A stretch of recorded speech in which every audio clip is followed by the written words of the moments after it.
Opa, mestre. Boa noite, mestre. Salve. Tô seguro. Acho que dá para segurar. Boa noite, mestre. Tá me ouvindo legal aí, mestre? Boa noite, tô te ouvindo bem. Então, mestre, de acordo com o decorrer da live, a galera vai entrando aí, né? Boa noite, galera. A live de hoje contando com a presença do mestre Russo, de Caxias. Mestre, antes de iniciar a live, gostaria de agradecer pelo senhor ter aceito o convite, de passar um pouco da sabedoria do senhor pra gente, né? Essa live é bom que vai possibilitar da gente conhecer um pouco mais um dos outros, né? Porque às vezes a gente se conhece de roda, mas conhece superficial, né? Fica aquele conhecimento superficial. Aí, com as lives tem essa possibilidade de a gente estreitar um pouco essas informações. Passar a palavra para o senhor, mestre. Eu gostaria que o senhor falasse aí para a galera quem é o mestre Russo, o início da capoeira do senhor, como foi. Aí passando a palavra para o senhor para a gente dar início à live. Bom, para o pessoal que nos acompanha, eu os cumprimento, né? Com o desejo que esse nosso tempo possa ser proveitoso, né? E eu posso funcionar também em cima do que as pessoas querem saber realmente, né? As coisas que interessam as pessoas. Então é legal que as pessoas participem, que façam perguntas, entendeu? E nós estamos aqui para poder responder. Eu acho que na verdade, você fala sobre sabedoria, mas o que eu trago é uma memória, né, do meu tempo, uma memória do meu tempo. Eu sou uma pessoa que eu leio, mas as coisas, esse conhecimento de livro eu guardo deixo numa reserva, e o que eu compartilho mais é a minha vivência, né? Eu busco compartilhar. Certo, mestre. E, mestre, o apelido de Russo, o senhor ganhou esse apelido já na capoeira ou foi antes de entrar na capoeira? Esse apelido eu atendo desde sempre. Desde sempre. A coisa aqui no Rio de Janeiro, Sarará, desde moleque, o pessoal já me chamava de russo. O russo, esse russo aí e tal. Não está relacionado à prática da capoeira, não. Não foi dentro da capoeira. Sim. Aí eu gostaria que o senhor também contasse, mestre, o primeiro contato com a capoeira, onde foi, como foi. Nós brasileiros, nós temos a sorte de nascer dentro de uma relação com um populário riquíssimo e maravilhoso, né? Agora, a questão é quando você decide que uma dessas manifestações vão fazer parte da sua vida, né?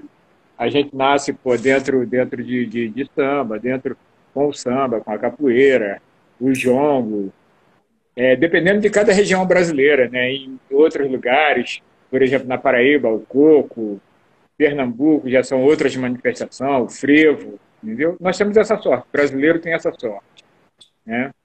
Eu peguei a aprender os primeiros fundamentos da capoeiragem em 1968, quando aqui na Baixada Fluminense o desenvolvimento do jogo era ainda muito intuitivo. Se aprendia dentro da própria roda com o capoeirista mais experiente, sendo ele mestre ou não. E para vocês se organizarem, mestre, qual foi a maior dificuldade? Havia uma organização, correto? E como que vocês se organizavam? Existe organizações e organizações. Organização e organização. Eu acho que teve uma que foi mais... que o pessoal se organizou mais para a sociedade, né? Uma cobrança da sociedade, todo um jogo de cintura. E tem aquela organização que ela já era estabelecida, né? Ela independe do uniforme, ela independe da corda, de um diploma. É você saber lidar se manifestar, saber lidar com o ritmo, com o ritual, entendeu?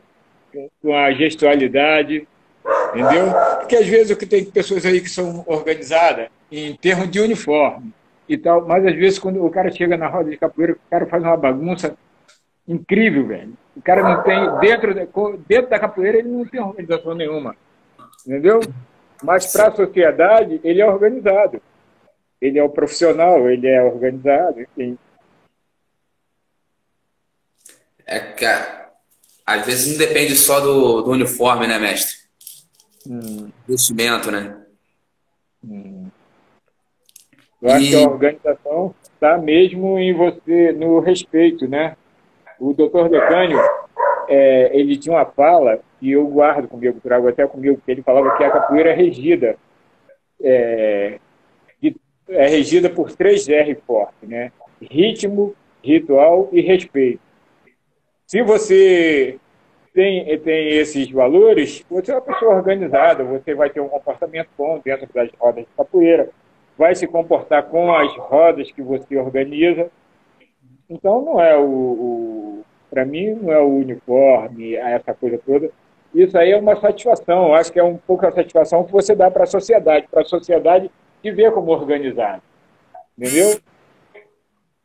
entendi. Aí o primeiro contato do senhor foi em 68, correto, né, mestre?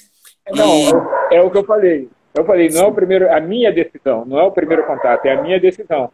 Porque, na verdade, é o que eu falei, nós brasileiros temos a sorte de nascer dentro de uma relação com um populário de cultura riquíssimo e maravilhoso, né? Você vê aí quantas manifestações de cultura existem dentro do nosso país, né? Eu acho que um brasileiro não consegue numerar. Eu acho que não consegue numerar. Falar assim, quantas existem, entendeu? Mas a minha decisão foi realmente 68. Quando aqui na Baixada Fluminense, como eu te falei, a prática era muito intuitiva. Hoje não é tanto, né? Você aprendia, você se desenvolvia dentro da própria roda, né, tendo como referência um capoeirista mais experiente, sendo ele mestre ou não. Hoje não é tanto, a intuição não é tanta. Aqui, quando eu era garoto, a gente só podia ver a capoeira se manifestando nos guetos, né? Que era dos seus centros urbanos, os arredores mais pobres e os locais distantes isolados, quase à beira da miséria. Entendeu?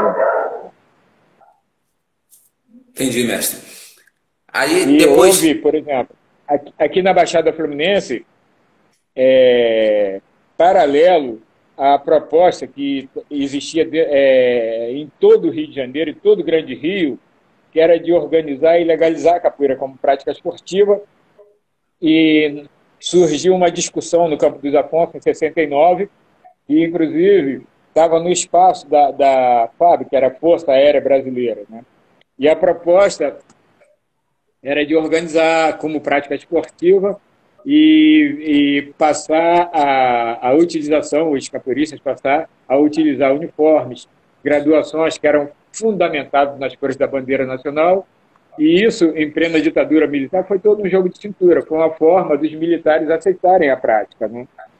Aí, e isso se configurou no Tijuca Tênis Clube, 23 de setembro de 72, e isso vai se configurar. Na época, ainda que existia aqui a Guanabara e o Estado do Rio.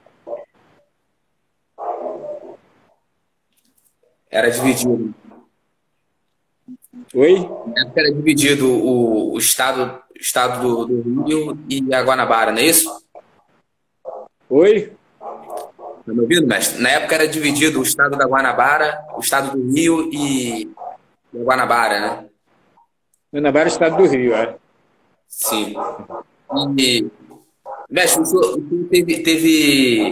teve a oportunidade também de disputar campeonato através da capoeira, né? Esse início de campeonato através da capoeira, como foi essa experiência para o senhor? O que o senhor acha dos campeonatos de hoje em dia, né? Quando ele se inicia lá atrás, né? Isso a partir de inícios de 70, estava incluído esse jogo de cintura, que a coisa, existia, eles passaram a organizar os campeonatos, que era para mostrar um caráter esportivo, né? Esportivo, competitivo, entendeu? Entendi. Mestre, o senhor deu início às rodas uma das rodas mais tradicionais do Rio de Janeiro, né? Do Brasil e do mundo, né? Que é a tradicional Roda de Caxias. Oi? Como foi dado esse início, mestre?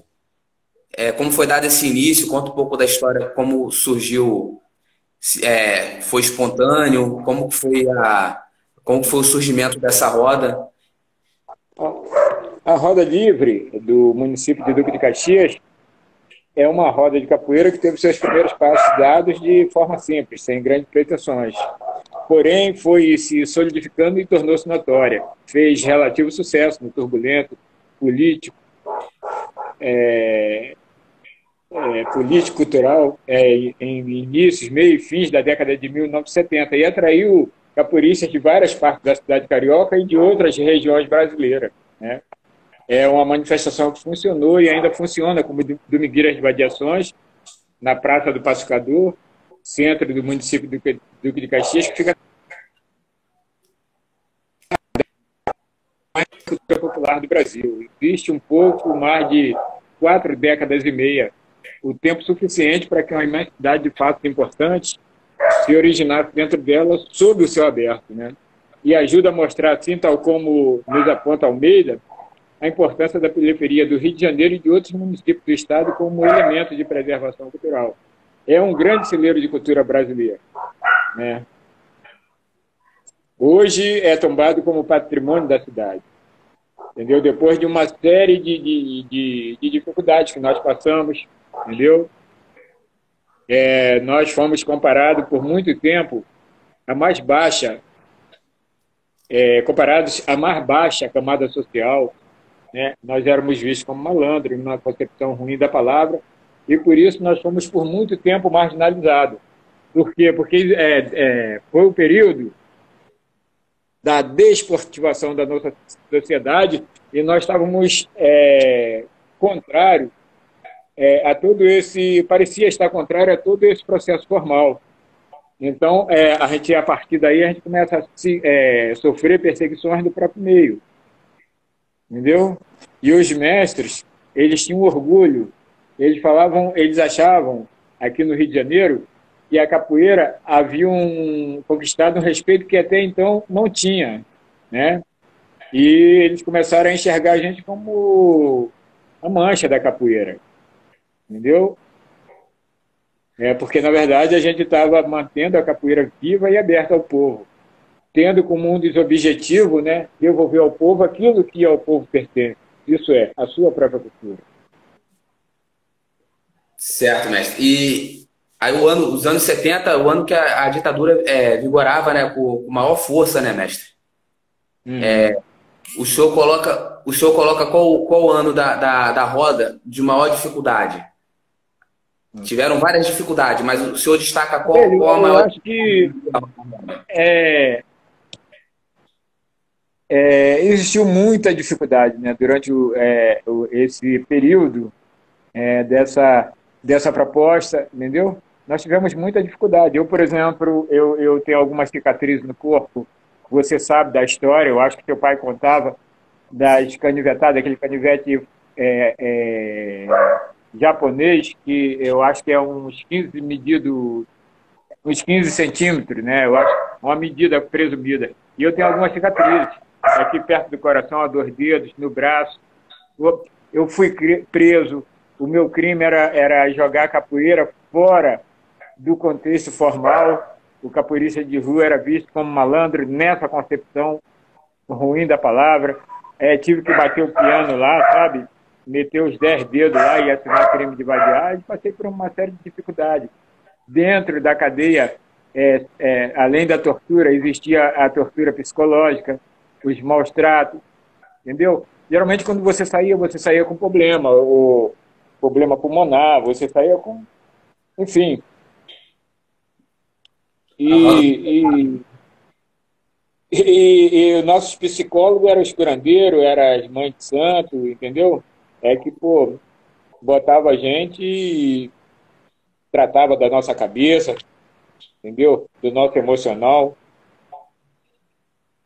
Certo, mestre. Mestre, eu tenho uma pergunta aqui do contramestre Bonde.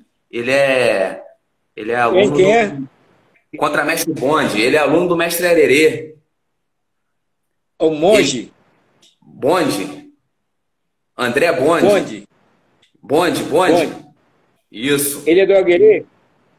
Ele tá perguntando para o senhor, mestre, na sua versão, quais mestres foram os pioneiros da Roda de Caxias, né? De Caxias, os pioneiros de Caxias, não é nem da Roda de Caxias, os pioneiros de Caxias, e quais os mais antigos que o senhor já ouviu falar da Olha, a Baixada Fluminense? roda, a roda que foi considerada como roda de Caxias foi a roda livre, entendeu? Agora, os pioneiros na institucionalização da capoeira foi o mestre Barbosa, seguido de um outro grande mestre que tinha um grupo que levava o seu nome, que foi o Josias, Associação de Capoeira Josias da Silva. Na verdade, o que foi considerado a Roda de Caxias foi uma dissidência dessas duas escolas, entendeu? Sim. Foi um racha, teve um racha nessas duas escolas e a dissidência dessas duas escolas formou a Roda de Caxias. E a Roda de Caxias está aí, todo mundo sabe da história, virou filme em Londres, sobre ela e tem 4 conclusões de mestrado, vários artigos acadêmicos e não acadêmicos, entendeu? Sim. Ele pergunta também, mestre, os mestres mais antigos que o senhor já ouviu de Caxias, da Baixada Fluminense. Os pioneiros foram esses que eu falei, né? Antes desses, eu conhecia os caras que mantinha a capoeira assim num espírito informal, né? Não estava dentro dessa formalidade assim, para, por exemplo, justificar algo para a sociedade, que foi o Lauro Bodinho, o Macumba, já na institucionalização eu conheci Valdir Salles, em São João, eu conheci em Caxias. Fui apresentado pelo Criolo, que foi a pessoa que me iniciou na capoeira, me apresentou ao mestre Barbosa, de quem eu me tornei aluno no período de 72 até final de 75, e o mestre Josias. Agora, eu acho que a história de Caxias aí muita gente sabe, né, velho? Sim. Na verdade, reconstituir a trajetória histórica da Roda Livre do município de Duque de Caxias não é tarefa fácil para ninguém.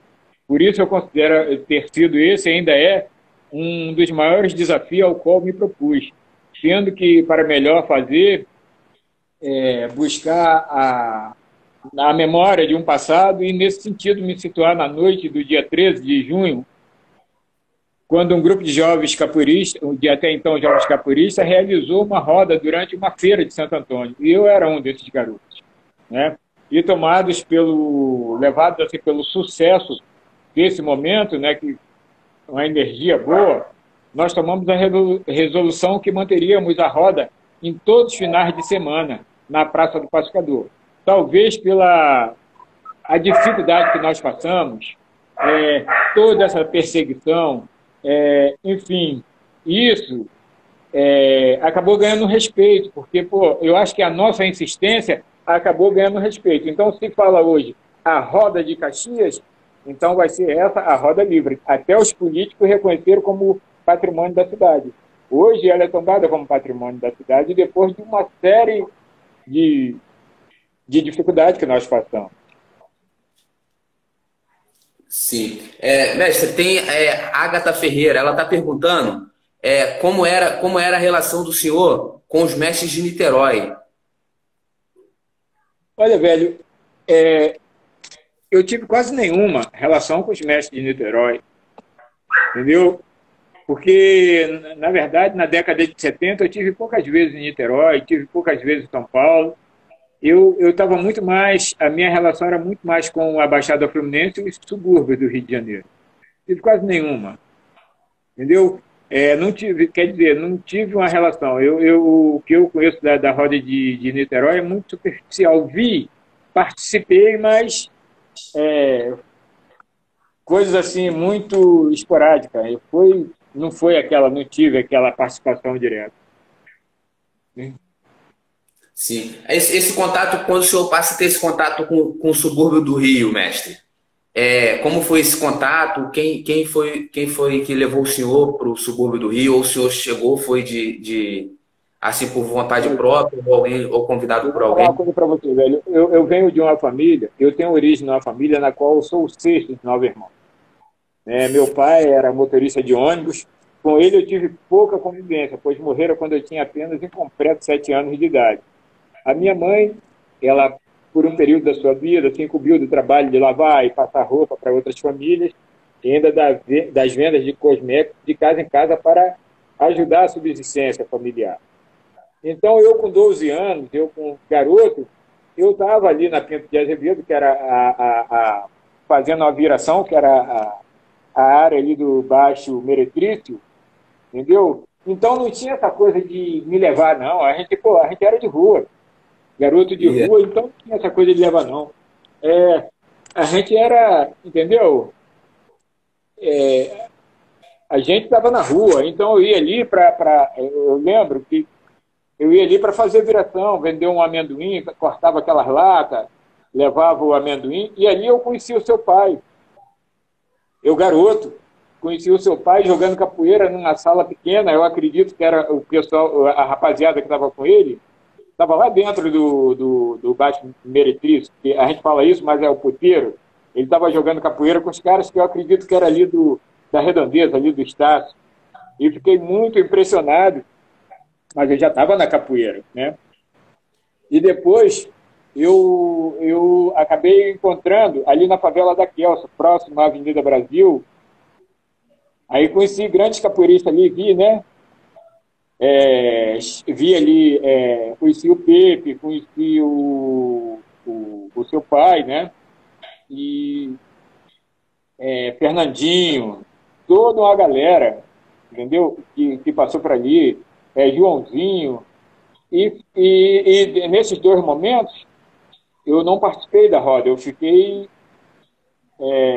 observando, impressionado muito com o seu pai, porque o seu pai foi um referencial para mim, sabe?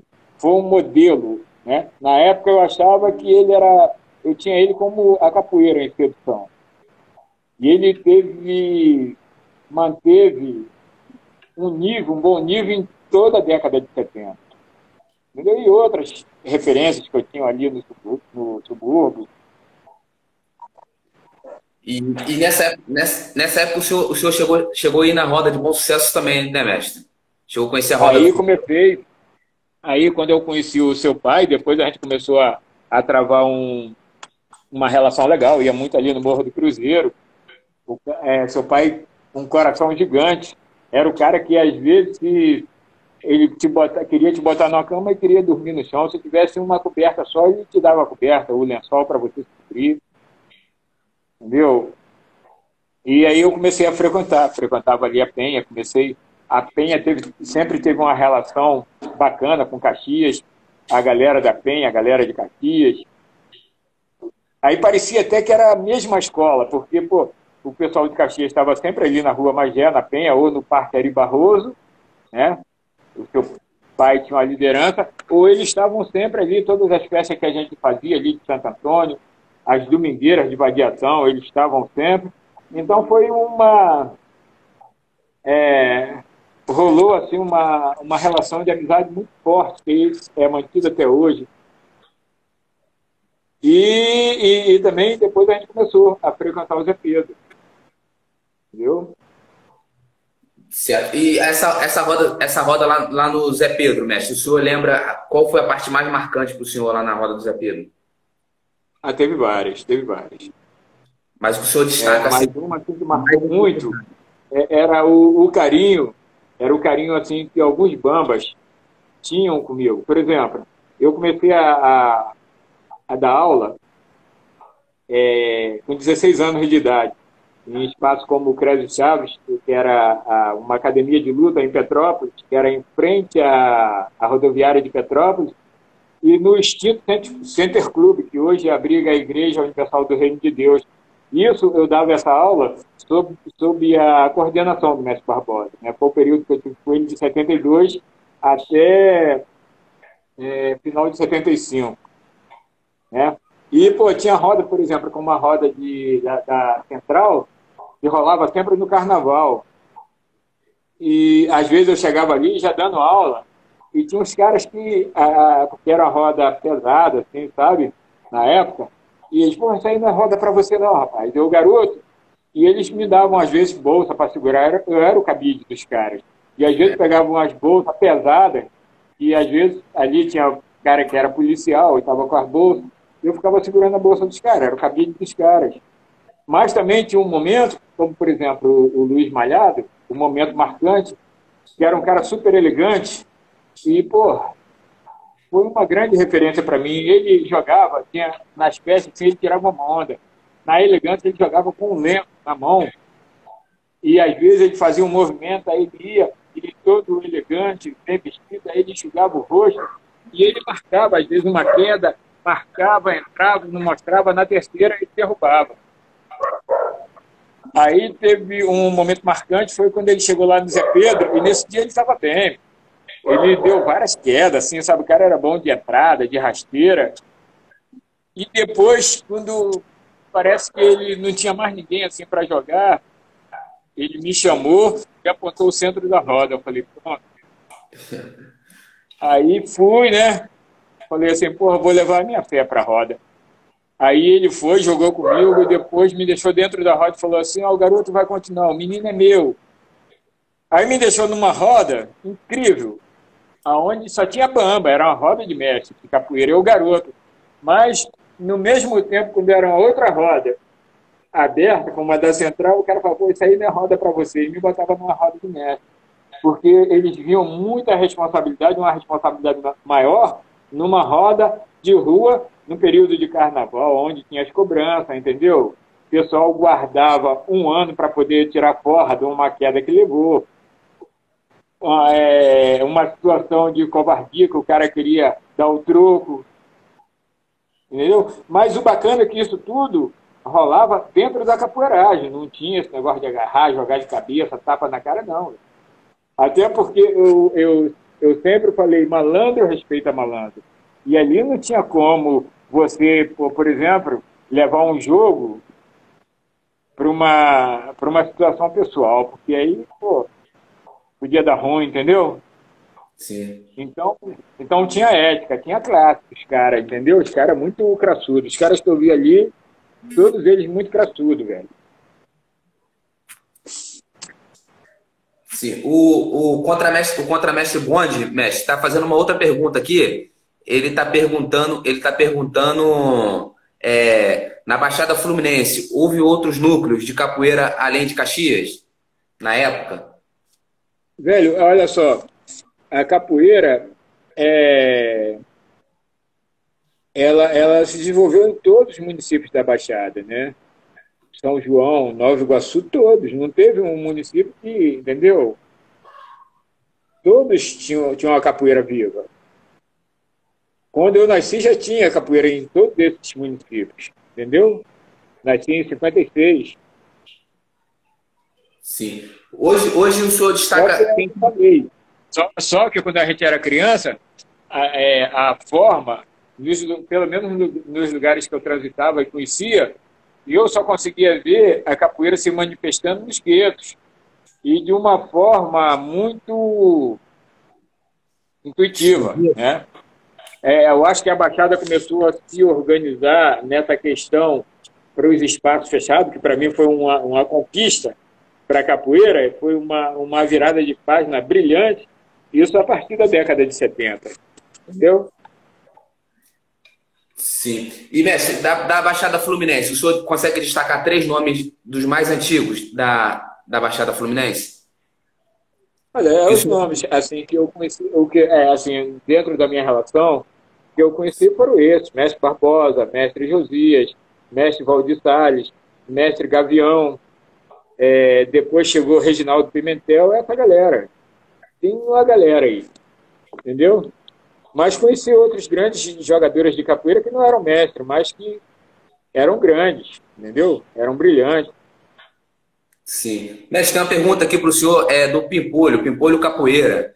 Ele está perguntando ele está perguntando, o senhor pode citar alguns nomes de mestre que frequentava a roda de Bom Sucesso, a roda de Zé Pedro? Posso. Na verdade, a liderança ali era o mestre Arthur, né? Arthur Emídio. Né? Mestre Arthur Emídio, era uma galera, velho. É um nome que eu vou falar aqui, ó. Domingo ali você encontrava o mestre Arthur Emídio, o mestre Zé Pedro, que era também o cara assim, mais de frente, Mentira, Paulão, Rui Henrique, Paulinho Godoy, deixa eu ver aí, o seu pai.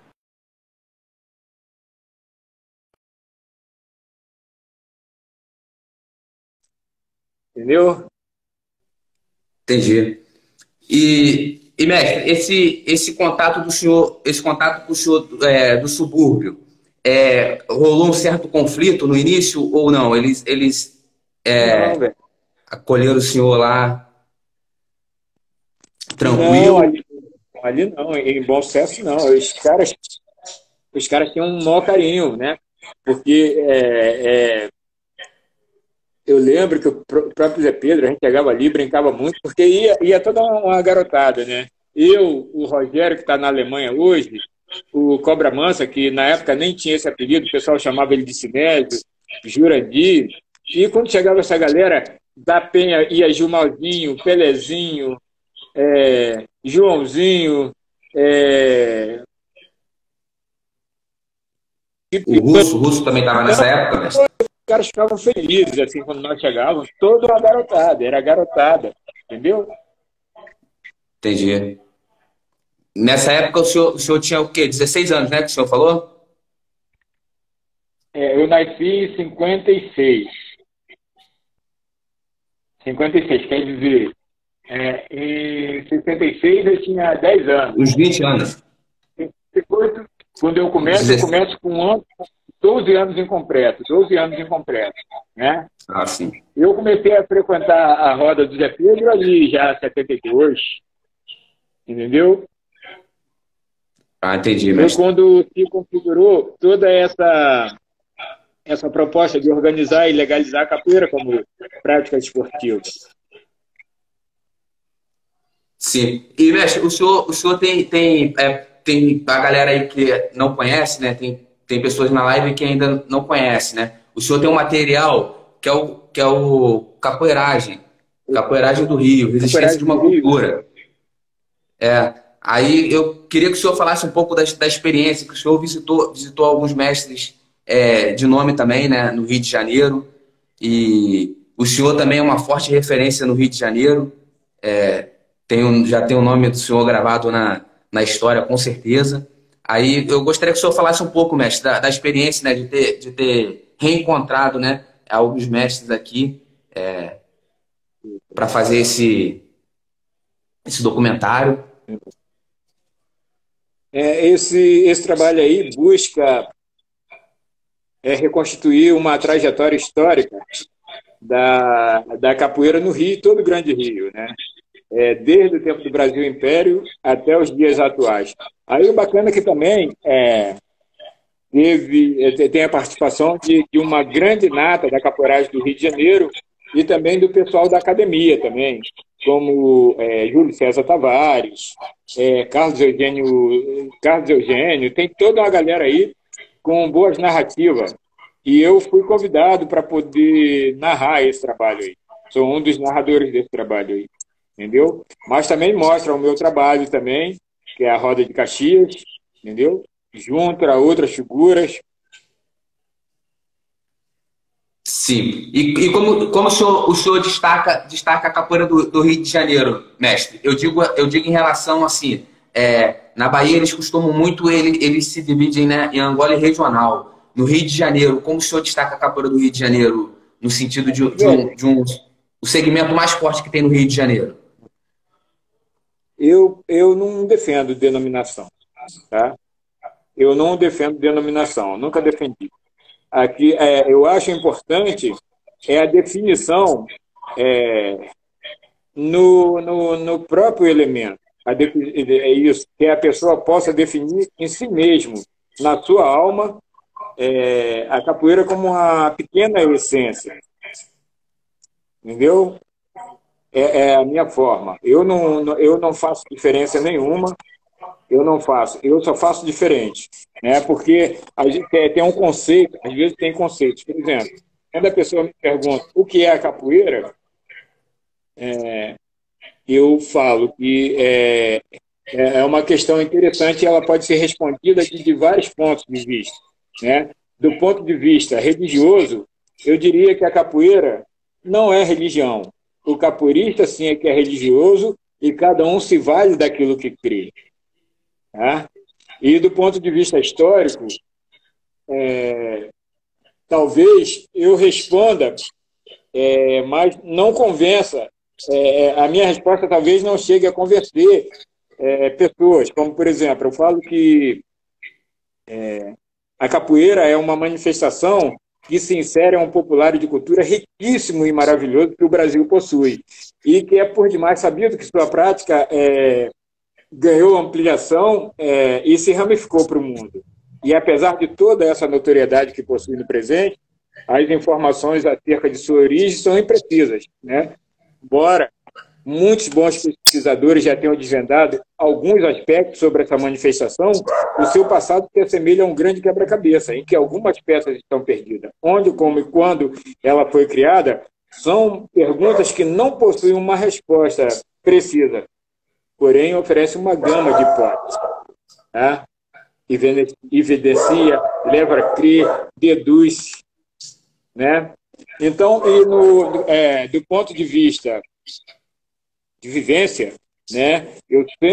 Isso são palavras minhas, isso aqui já é um pouco meu, da minha vivência. Eu falo que a capoeira é algo que não se define. Quando alguém tenta defini-la, acaba minimizando os valores que ela possui. Ela pode ser uma forma construtiva e agradável para uma criança brincar. Na área de ciência, de medicina, ela pode ser utilizada como uma terapia, a exemplo do que foi criado por Roberto Freire, que foi o criador da somaterapia, onde ele mostrou o quanto a capoeira é eficiente como terapia do corpo. Né? No momento de perigo, ela é uma defesa, ela é uma defesa, e quando o momento determina que ela seja luta, ela é tão eficiente quanto perigosa. Na área de escolarização, ela pode ser utilizada como a didática, porque o capoeirista escreve, o capoeirista ele pesquisa, ele participa de discussões onde se abrange a cultura, ele faz uma porção de coisas. E no momento de estresse do praticante, ela passa a ser um equilíbrio. E, sobretudo, no nosso amadurecimento, ela passa a ser uma filosofia de vida. Aí eu não defendo denominação, acho que ela é muito rica e eu tenho o maior cuidado porque é bacana você ter a sua manifestação de cultura íntegra. E, às vezes, tem coisas que as pessoas defendem e acaba criando uma rachadura. Tá? Criando uma rachadura na manifestação. E eu acho que se as pessoas estivessem mais unidas, com certeza nós iríamos nos constituir uma sociedade alternativa. Entendeu? Sim. É o que a gente procura, ter essa abertura para isso. Eu tenho a minha casa aqui, eu estou sempre recebendo pessoas, independente de conhecer ou não. Se eu não conheço, eu passo a conhecer dentro da minha casa e recebo as pessoas. E, às vezes, as pessoas acabam ficando mais do que um dia, às vezes, um final de semana. Às vezes, na semana, você sabe como é que rola, né? Porque eu tenho tanta coisa para mostrar, de fotografia, de vídeos e projetos, enfim, um montão de coisa, né? Eu, por exemplo, estou agora, né, lutando, agora não, já há um bom tempo, porque já funciona aqui. Aqui passaram grandes capoeiristas, os quais eu orientei, entendeu? E ninguém que passou aqui se tornou um ruim capoeira. Pessoas que acabaram fazendo história também e assinando o nome no espírito. Então, hoje, eu quero estruturar isso aqui, estruturar esse trabalho, mas eu não quero que seja um trabalho simplesmente para se treinar a capoeira, mas onde eu possa salvaguardar todo o meu arquivo de fotografias, de textos, entendeu? De vídeos. Certo. E, mestre, tem uma E pergunta. você falou assim, sobre essa questão de denominação, Sim, que eu falo que eu não defendo, aí as pessoas falam assim, mas o senhor não é nem um goleiro, nem regional. Então eu já sei, o senhor é capoeira. Aí eu falo, não, nem capoeirista sou. Nem capoeirista eu sou. Entendeu? Porque se, por ordem natural da ciência, se você não define um conjunto, o que é que você pode dizer de um elemento do conjunto? Que da capoeira eu sou. Entendeu? Então, eu não sou capoeirista. Definitivamente não sou capoeirista. Mas eu bato no peito com orgulho e falo, não sou, mas eu trago ela comigo como uma pequena essência da minha alma. E isso já basta para que eu possa traduzir o meu momento e até mesmo a pessoa que sou. Ela me ajuda na tradução do meu momento, de quem eu sou. Para mim, isso é mais importante do que ser. Esse ser, eu vi tantos que eu sou, e hoje a gente fala, ele era. Entendeu? entendi. E, mestre, o senhor também foi formado um outro apelido para o senhor dentro da manifestação, né, dentro de roda de capoeira, o zelador. Esse apelido, mestre, como surgiu, né? O senhor tem ideia de como surgiu esse apelido? Foi espontâneo, a galera começou já a chamar? Isso foi numa entrevista para uma revista.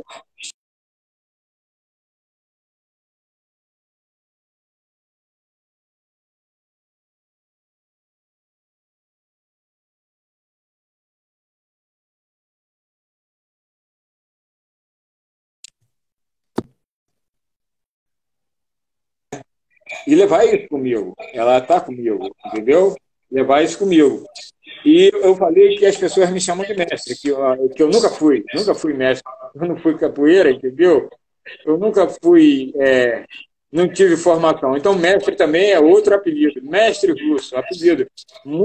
Alguns grandes mestres quiseram me formar, mas eu não aceitei, entendeu?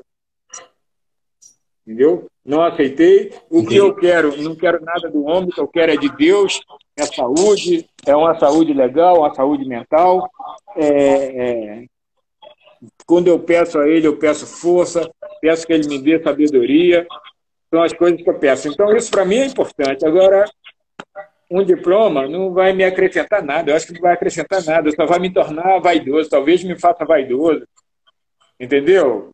Então, eu estava falando que as pessoas me chamam de mestre, mas eu prefiro, na época, prefiro que as pessoas me tratem como um zelador dessa manifestação que é a capoeira. Porque tem muitos mestres aí que estão fazendo muito pouco, fazem com a capoeira, não é pela capoeira, porque pela capoeira eu acho que eu não fiz nada, eu fiz com a capoeira. Né? Para a capoeira eu não fiz nada, agora com a capoeira eu fiz algumas coisas, entendeu? E ainda faço com ela. Né? Não tive escolarização, né? Pouquíssimo acesso aos bancos escolares, até porque aqui onde eu até hoje estou vivendo, existia em funcionamento duas escolas públicas, uma distante da outra e as duas bem distantes daqui onde eu estou. E ambas estavam limitadas em oferecer aos que buscavam estudo apenas um curso primário. Né? E eu soube aproveitar um pouco disso. Eu acho que mesmo tendo pouca escolarização, o estudo formal me ofereceu uma melhor verbalização. Agora, a capoeira, por não ter definição, ela passou a ser, para mim, uma linha de pensamento. E foi o que ela vem me oferecendo, uma ampla linha de pensamento. Não defino nada, porque definir significa, por fim, eu deixo a capoeira, ela tem que infinir, entendeu? Sim. Ela tem que estar numa condição infinita, para a gente pensar e ter dentro dela as provocações.